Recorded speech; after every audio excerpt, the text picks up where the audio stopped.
Hey, hola amigos, ¿qué tal? ¿Cómo están? Soy Cristian Palacios. Quiero contarles que hablaremos sobre la obra Dialéctica de la Ilustración de Max Horkheimer y de Theodor Adorno. Dialéctica de la Ilustración es una crítica al planteamiento tradicional de la investigación, o más bien del desarrollo del conocimiento científico. Y lo que Adorno y Horkheimer explican es que la ilustración, entendiendo como el proceso por el cual el hombre explica las cosas a través del el uso de la razón. La ilustración es la maximización del conocimiento científico para explicar la realidad. En pocas palabras. Cuando hay un desarrollo cultural que apela a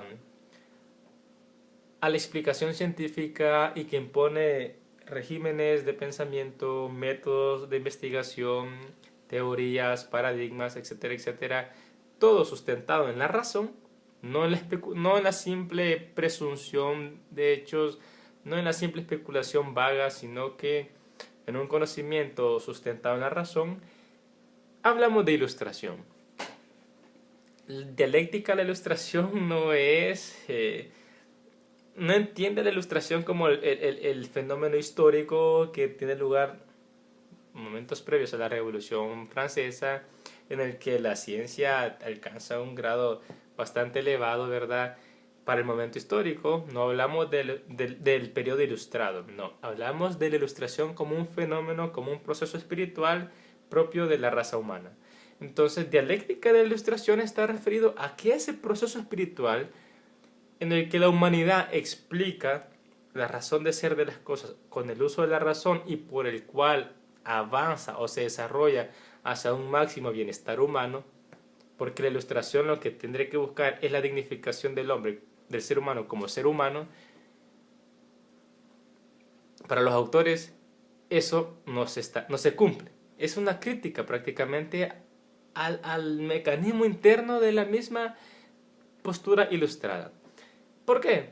Porque lo que ellos plantean es que la ilustración surge en reacción al mito, por ejemplo, en el que el conocimiento no se basta con simples presunciones o hipótesis o creencias infundadas, no, sino que requiere explicaciones científicas, y lo científico apela a la verdad, al objetivo, al orden, a un método.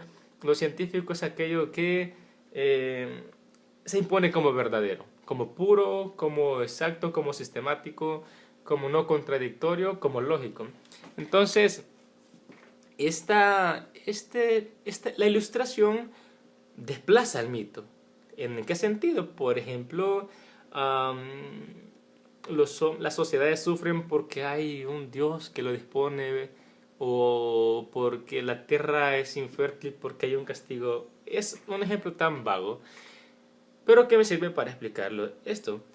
Entonces la ilustración surge como una reacción a ese régimen en el que el mito impone una verdad, impone un dominio. El mito impone disciplina al cuerpo, el mito impone disciplina a la forma de actuar, de pensar de los seres humanos. Así, por ejemplo, no sé, es un caso hipotético. Hay que rendir tributo a tal dios para poder tener lluvias, por ejemplo. La mitología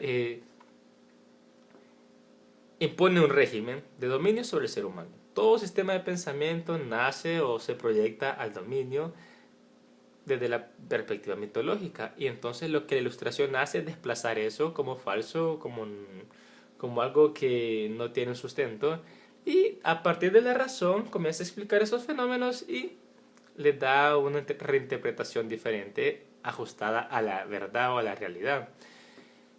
Entonces creemos que la ilustración reivindica la posición del hombre como un sujeto libre, como un sujeto digno, pero la ilustración va a experimentar lo que el mito ha experimentado.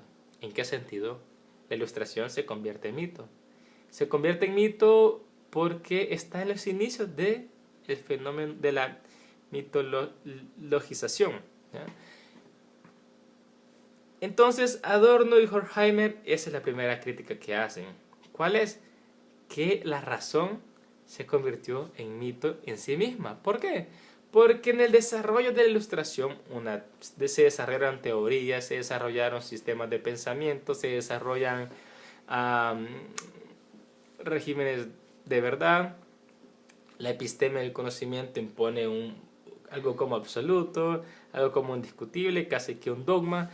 Entonces, la misma ilustración de pronto decae como un mito. ¿Por qué? Porque la ilustración se cuestiona a sí misma, la ilustración, las teorías ya son objeto de discusión. La ilustración que impuso tantas teorías, que impuso tantas leyes, o más bien que produjo tanto conocimiento, de pronto esas teorías se convirtieron en simples creencias. En simples creencias que no dan un margen de verdad o de exactitud, sino de hipótesis. ¿Verdad? Es un conocimiento conjetural. Entonces la ilustración hacia el conocimiento nació con el germen del mito. Pero no es solo la creencia, no es solo eso, sino el mayor problema que se advierte desde los autores es que así como el mito dominaba, así como el mito imponía un sistema de vida, un sistema de interacción, la ilustración hace lo mismo. La ilustración nace con el sentimiento, con el deseo de dominar la naturaleza, de imponerse la naturaleza. El hombre transforma la naturaleza y se impone a ella. Eso piensa. Sin embargo, como lo dicen los autores, creemos que dominamos la naturaleza, pero seguimos sujetos a sus propias necesidades. ¿Qué significa esto? Que la ilustración nació con el deseo de imponerse la naturaleza, de establecer un orden humano, pero en ese deseo sus reglas se convirtieron en simples creencias, y aún siendo creencias sigue siendo un régimen de dominación, de modo que el conocimiento, por ejemplo, no lo dicen los autores, pero por decirlo, el conocimiento que se sabe verdadero en la actualidad es un conocimiento que tiene que ser científico. Cumplir con los perfiles de la cientificidad, en el fondo simplemente nos da un margen de seguridad en el conocimiento, pero la exactitud como tal no deja de ser una creencia. Y esto me recuerda a Karl Popper. Karl Popper con la crítica al método inductivo de las ciencias, en otro video vamos a hablar sobre esto, pero él dice que no es posible validar todo el conocimiento, no es posible validar todas las hipótesis. No podemos decir que el fuego quema, por ejemplo, en todo tiempo y en todo lugar. No podemos decir que es una ley, porque entonces tendríamos que probar que el fuego quema aquí y en Marte, por ejemplo, probar que el fuego quema aquí y en Júpiter, o que quema aquí y en 100.000 años después. Es decir, esos fenómenos son indeterminados, no los podemos especificar, darle un contenido certero, de certeza. Entonces, como dice Karl Popper, son un conocimiento hipotético, conjetural, y que no puede ser verificado, sino más bien someterlo a la falsificación, que es un concepto que luego hablaremos, pero que en pocas palabras significa que el conocimiento simplemente se puede descartar como no científico y no asegurar a partir de un fenómeno particular crear leyes universales. ¿Por qué digo esto? Porque ya el mismo pensamiento que impuso las reglas, que impuso las leyes y que las impuso como la verdad absoluta, por decirlo así, decaen como creencias. Decae como creencia, pero el sentimiento de dominación, de establecerlo, el sistema de interacción humano sigue siendo el mismo, sigue existiendo, aunque una verdad pensemos o creamos que es una verdad, se manifiesta como que si fuera una verdad, se impone como que si fuera una verdad, más allá de que si lo es o no. Todo esto es la crítica, la primera tesis, que consiste en que la ilustración se convirtió en mito porque surge con el sentimiento de dominación. Y luego viene lo que es la segunda tesis. La segunda tesis, que se puede dominar la ilustración, se vuelve mitología, o venganza de la naturaleza es como la otra cara de la moneda de una misma teoría porque está relacionada con la primera. Y lo que Max Horkheimer y Theodor Adorno expresan a través de ella es que la naturaleza, que quiso ser dominada por la ilustración, fue olvidada, fue cosificada, fue apreciada como desplazada a un plano secundario. Y aquí me gusta una frase que acuñan los autores, y es que en ese momento en que la naturaleza es sometida a dominación, en el que el hombre se impone sobre la naturaleza, ocurre una especie de reificación de la naturaleza. Reificación es cosificación, ¿verdad? Res en latín significa cosa y de ahí se deriva res, reificación, o sea, cosificación, que tiene otras interpretaciones también, pero los autores plantean que ese olvido implica una venganza, porque todo olvido se manifiesta posteriormente a través de una venganza. ¿En qué sentido se vengó la naturaleza de la ilustración? Bueno, haciendo que la misma ilustración incurriera en rasgos de mitología. ¿Por qué? Porque en la medida en que la naturaleza se vio sometida a la dominación de la razón, hizo que su propia confabulación o su propio germen de manifestación de cuál era el propósito que perseguía se redujo en sí mismo. No logró conservarse, no logró manifestarse, no logró desarrollarse, sino que la mitología, perdón, la ilustración con el conjunto de teorías que después se convirtieron en simples creencias, incurrió pues en las características de una mitología. Y por decir algo, ¿verdad? Los sistemas las ideas de espíritu, las ideas de lo que explican la existencia de las cosas como tal, o aspectos como la verdad absoluta, como la causa primera, como el fin esencial de las cosas, como la predeterminación, a mi parecer se convierten en simples especulaciones, es decir, aspectos naturales que incluso estaban sujetos a mitos.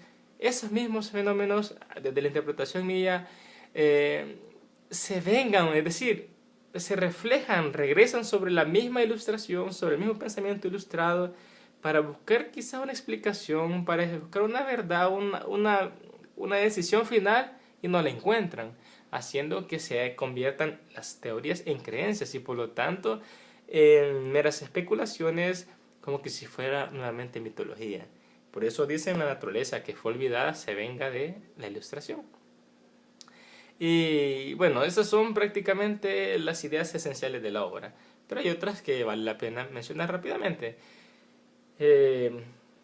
Y es que, bueno, Max Horkheimer y Theodor Adorno dicen con una frase bien dramática, que parafraseándola dicen que la humanidad no solo no ha avanzado en los grados de libertad, no solamente no lo ha hecho, sino que cada vez se hunde más en un nuevo estado de barbarie, en un nuevo grado de subdesarrollo, por decirlo así, o de contradicciones. Y el planteamiento tiene cierta lógica en el contexto en el que se escribe la obra. El antisemitismo y el fascismo están en movimiento, ¿sí? Se están desarrollando, se están manifestando, se están fortaleciendo. Contra ese pensamiento antisemita o fascista es que los autores apelan a una idea de justicia social, no en el concepto de Latinoamérica, sino en el sentido de que la ciencia al servicio de las necesidades sociales, ¿ya?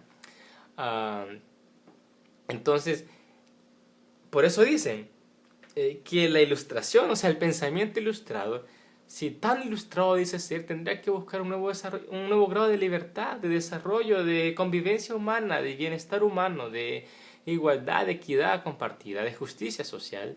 Pero en lugar de eso, lo que el mundo está reflejando es todo lo contrario. Alemania, el fascismo y el antisemitismo lo que revelan en el contexto es todo lo contrario. En vez de desarrollo de libertades, de dignificar al ser humano, lo que hacen es reducir la condición humana, lo que hacen es despreciar el género humano y coartar todas sus libertades, todas sus expresiones de felicidad. La Ilustración dejó de perseguir la felicidad humana, quiso imponerse, establecer una raza sobre otra, establecer una verdad sobre otra, aún posiblemente siendo creencias. Y entonces es ahí donde los autores dicen que la Ilustración se convierte en mito y la naturaleza se venga de ella, porque estos fenómenos del fascismo, y bueno, hablando de, de la obra, no reflejan un grado de desarrollo humano. Y me parece totalmente de acuerdo, correcto, los planteamientos de que la ciencia, la filosofía, todo el conocimiento, que es un conocimiento positivo, debe apelar al desarrollo humano. No coarta las libertades. Más allá de las contradicciones que se pueden producir entre los miembros de un grupo social. Pero fuera de eso, la función de la Ilustración no es pretender dominar la naturaleza con el fin de imponerse sobre los demás seres humanos, sino dominar la naturaleza, ok, pero con el fin de procurar un bienestar humano. Así que era eso, será hasta la próxima. Espero volver a grabar un video pronto y poder compartírselos. Si les sirvió este video, por favor difúndanlo, compártanlo. Y si no, déjenme sus comentarios, sus críticas, sus preguntas, sus sugerencias. En la medida que yo pueda les voy a contestar.